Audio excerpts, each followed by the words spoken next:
episode is brought to you by SteelRoot, a national leader in helping companies meet cybersecurity compliance requirements and prepare for CMMC. Their experienced team of engineers and consultants assist organizations of all sizes to implement and manage IT systems that meet the technical requirements in DFARS and CMMC. Behind me. Hello, everybody, and welcome back to another episode of 123 CMMC. My name is Dana Mantilia. I will be your host, and our guest today is Kelly Kendall. Hello, Kelly. How are you? I am great, Dana. How are you doing today? Very, very good. Why don't you take a minute and tell us a little bit about yourself? I am happy to. First of all, I'm really happy to be on this. I'm newly acquainted with you and the videos you make, and they're great. I've watched several, and I've become a fan already. So I think it might have been Jacob that was the reason that I located you, which is excellent. So first of all, happy to be on here and happy to join you. I am the CEO and president of a company called KNC Strategic Services, which is a cybersecurity services provider. And then I'm also the president and currently the executive director of US VALOR, which is the nonprofit that we'll be talking about today. So I'm excited to be here. Good, good, good. Well, we can't wait to hear more. So as you said, this is going to be our topic. We're going to talk about US VALOR. And to jump right into it, what is US VALOR about? So US VALOR is a nonprofit that we formed. It's been about 2 years since we formed it.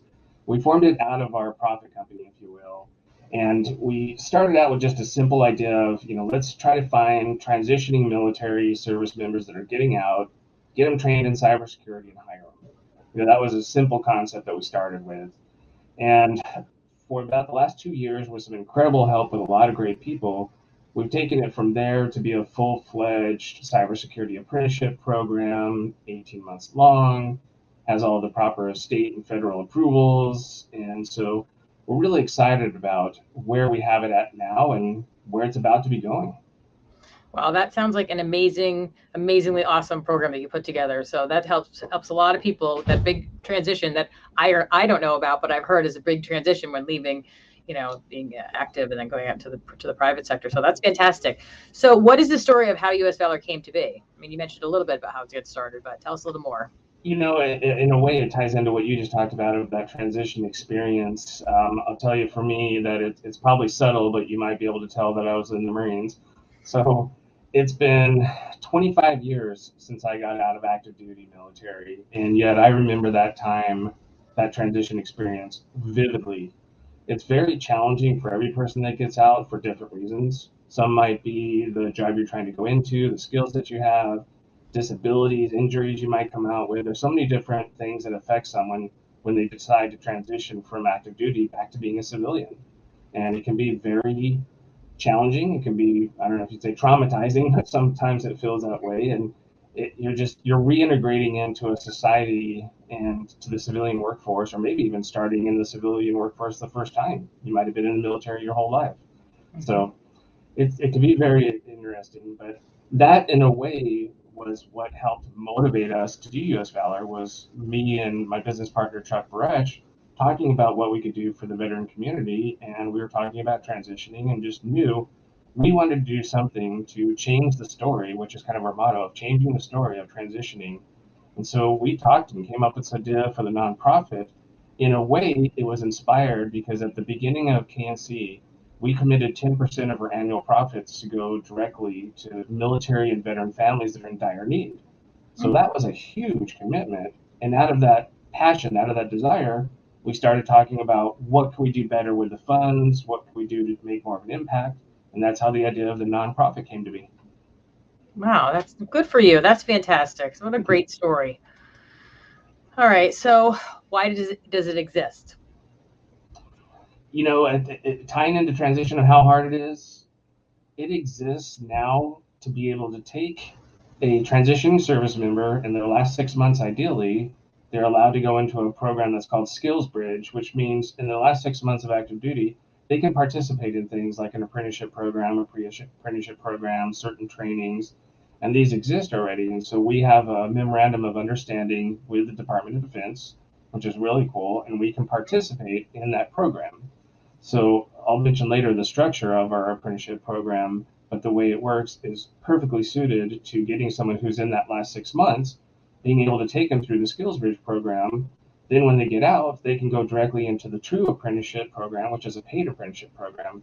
that's the ideal. So we're very excited about what it's going to do in the veteran community and how it's going to help people, and how, it's not going to help millions of veterans, it's not going to help hundreds of thousands, but for those that it does help, it's going to be awesome.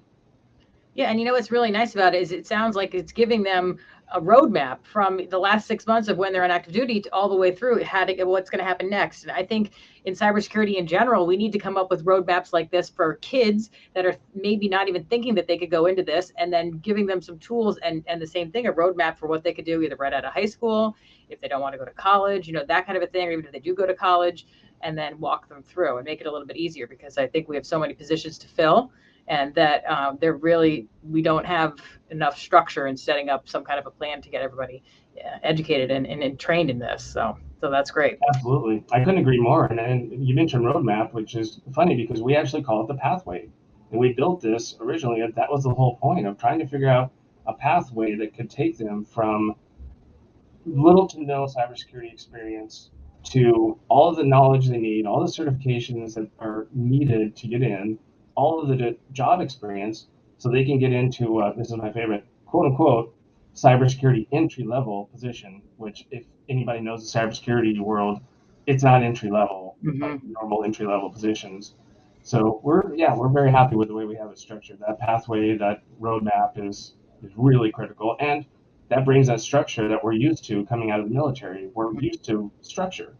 So going into something like this, I think, is going to help that transition as well. So what is the Cybersecurity Apprentice Program, and how does it work? Is this what we're talking about? So this is what we're talking about. So the actual apprenticeship program is 18 months long. In the first 6 months, they're doing what's called a pre-apprenticeship program.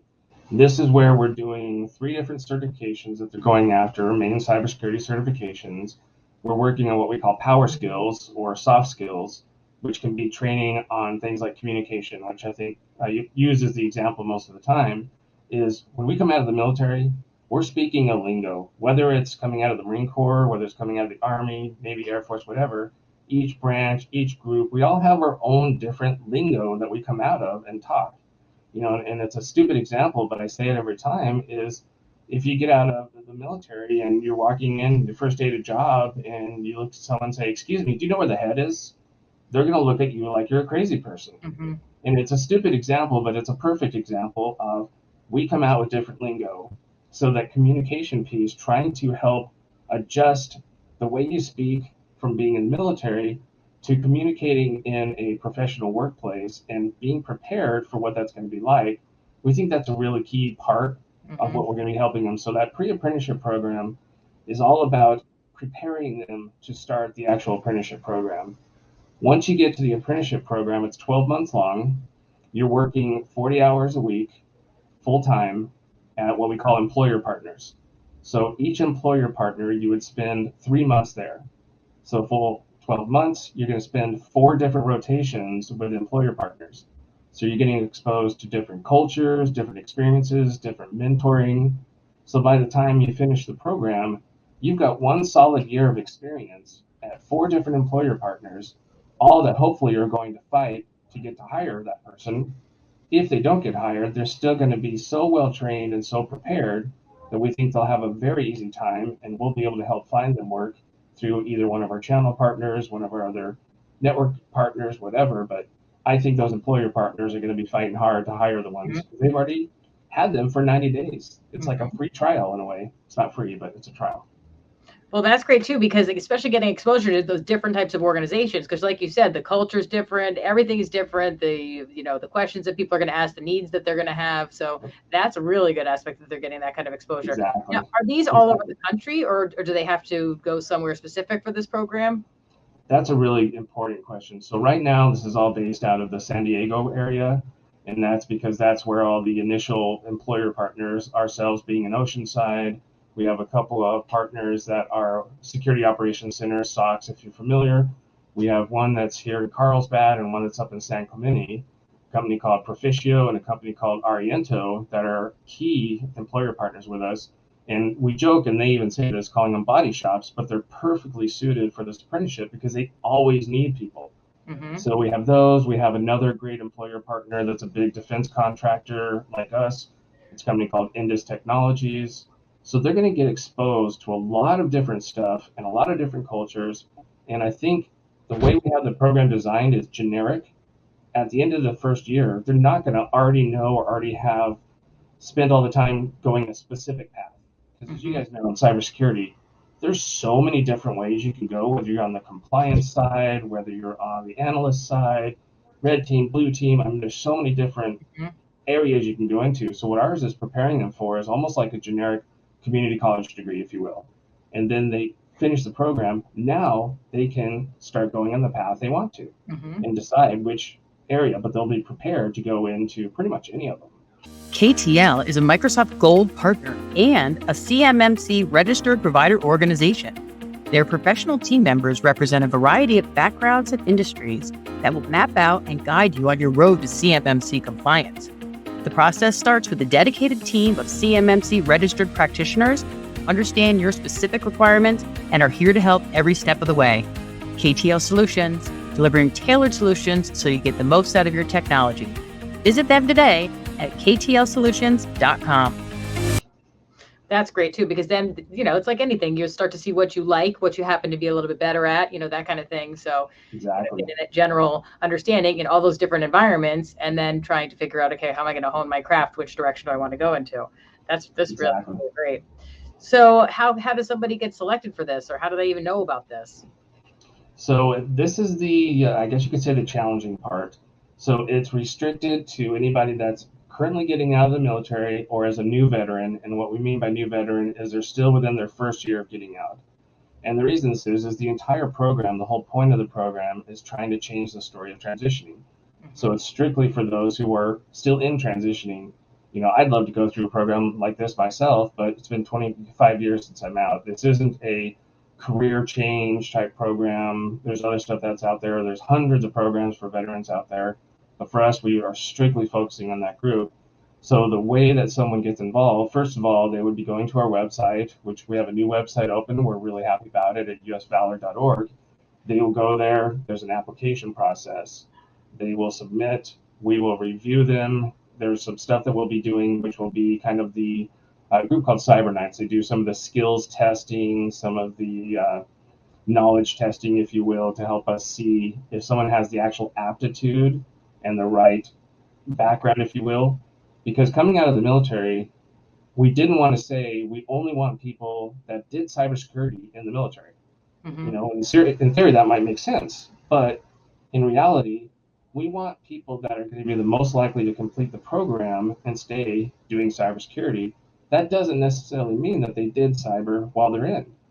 It could have been somebody that did infantry like me. It could have been somebody that was in the computer space, but maybe not cybersecurity. Hypothetically, it could have been someone who was a cook. Not putting down cooks, because they always cooked us great food, so I always appreciated the chefs. But, something from that to coming to cyber.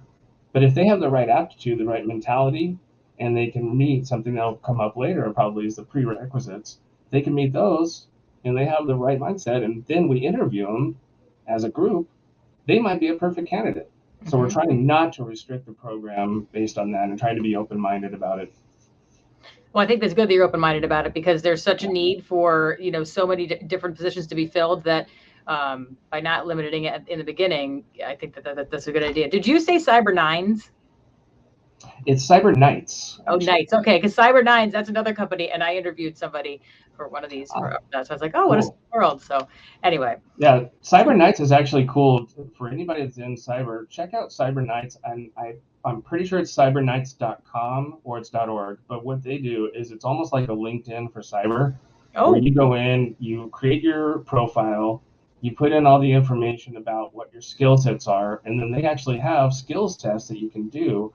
So it can show, oh, you're really strong in this area, and it's all about cyber. So for us, it creates a database for our candidates that go through that we can screen, but it also has the data that we can capture that we have to report to the Department of Labor later on. So we partnered with them and are really happy with their program. But you can set up a free profile and put your information in there for free and do the testing. So it's really cool. Everybody should check it out. Yeah, that's good, because I have people that ask me questions all the time about, what should I do to try to further my career? And, I'm not really the right person for them to be asking, but if I have some answers, and that's a good place for them to send, so they can take those aptitude Absolutely. tests. So that's great. Yeah, and it's all based on like the KSAs and everything from the NICE framework, which we built our entire program on. So it's got all that stuff that's in there. It's really, really cool. Wow, awesome. All right, so are there prerequisites for this? We just kind of went into that a little bit, but well, this is the challenge. The prerequisites, obviously, military veteran getting out, obviously that whittles down, so to speak, the potential candidate pool. But the two prerequisites we have are that you either have to already have your A plus or your network plus done, and you have to have your security plus done. And that's to be able to get approved to be a part of the program. So something that's coming in, we're using that as a way to filter so that we can see people that show they've already can complete a certification, go through it, take the test, and get the certification. Because our whole program is 10 different certifications over the whole 18 months. So it's really critical for someone to prove that they can do that. Plus, that gives them the core foundational knowledge, especially getting through Security Plus, that they have the best chance of succeeding, because right from the start, they're going to jump in and they're going to be doing things like SANS GX Security Essentials, the GSEC, ISC Squared System Security Certified Practitioner, the SSCP, the Cybersecurity Analyst from CompTIA, Cloud Plus from CompTIA. These are major certifications. So we want them to show they have the base knowledge and the base ability to get certifications before they even start this. That's creating a challenge in itself of trying to find people that have already done that. But for someone that's really motivated and wants to do this, which is what we're looking for, they can get those done before they start the program. So we can potentially approve someone and say, if you get this done, you're approved. So it's a prerequisite, but it's not something that's just a knockout question that there's no way they can be involved. They just have to get it done before they start. And how long do those certifications roughly take someone to get through? So what we're doing is we're basing it on every 3 months. So every 3 months in the beginning, it's 3 certifications total through the first 6 months. So it's not huge, but it's not easy either. So there's 1 in the first 3 months, 2 in the second 3 months. And then you go into the 12-month period. And if you want, I can provide you with a breakdown that shows each quarter, if you will, but ultimately it is 10 total certifications, including certifications from Fortinet, CompTIA, SANS, I already mentioned some of them, CyberSec with the first responder, ISACA with what I'm pursuing right now myself, the Certified Information Systems Auditor, the CISA. I'm working on that literally right now. I need to hurry up and get it done. So yeah, it's a really good structure, and we've gotten phenomenal feedback, both from industry, from the DOL, from the state of California, but more importantly, from the target employer partners saying, yeah, if somebody had all these done and they had a year of experience, I'd love to hire them. Of course, like we say, it's entry level, but it's entry level cybersecurity. Mm-hmm. Yeah, absolutely. Yeah, this is definitely that would be a great person that a lot of people are going to want to hire afterwards. So exactly. So what does the US VALOR need to grow, to succeed? What do you think? So where we're at right now is we are at the fundraising stage where we're going out and we're working to find employer sponsors. So we have, I'm not going to mention by name in case it doesn't work out, but we have several employer partners that are considering very major sponsorships, 50,000 here, 25,000 here, 50,000 a year for 3 years, things like that. And once we have a few of those in place or some other fundraising efforts that work out, we'll be ready to launch our first cohort, as we're calling it. And I'm calling it the first 3 are the guinea pigs, because they will be.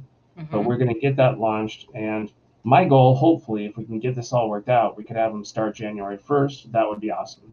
It's going to be challenging, but we've been working on this program for a long time. We have it ready to roll. It's really now just a matter of the fundraising. We've got a new website that looks awesome. And it was done by a group called Cat's Eye, they do all kind of cyber events and marketing, great people. And then we've got branding materials, we've got stuff ready, we've got an incredible board of directors, seriously awesome group. We've got an advisory board that are mentors for the apprentices, that's phenomenal, and Jacob's on there, as well as others. So yeah, this is, if you can't tell, I'm a little excited about it. It sounds amazing. It sounds like such an awesome opportunity for somebody, such a great need that you're helping fill for what we need in this country too. So I hope that this thing just takes off and it is eventually all over the country, because it should be. I do too.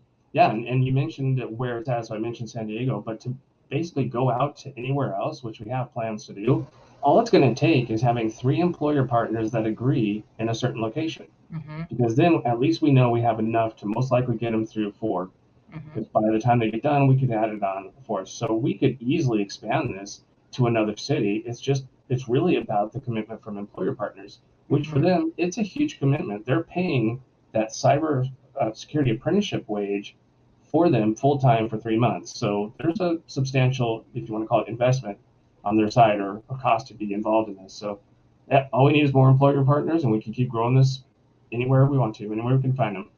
Well, and these, like you said, these positions need to be filled, so they have an opportunity to get a new employee that they could hire. And you look at the cost of headhunting nowadays, and recruiters and stuff. So there's a big fee for that too. So maybe it'll be easier to, talk people into doing it, because I think and you've had somebody for 90 days, you know them by that. I mean, talk about an interview, 90-day interview, if you will. By then, you really know for sure whether that person's someone you want, meets your culture, or not at all. Yeah, absolutely. Absolutely. Well, this was really great. I'm so happy we got to talk about this. I would love to help promote this in any way possible, because the more people that find out about it, the more need there's going to be, more demand, and hopefully it'll just help it grow even faster. Absolutely. It's awesome. We really appreciate it, and we appreciate the exposure, so to speak, and for taking the time to get to know what we're doing with this. It's awesome. Great. Well, hopefully lots of people will see this. So good. Well, thank you so much for your time and letting us know about this awesome program. And thank you, everybody, for watching. And we hope to see you on the next episode of 123 CMMC. And Kelly, thank you for everything. Thank you so much, Jane. I appreciate the time being on here. Have a great day. You too. Bye-bye. Bye-bye.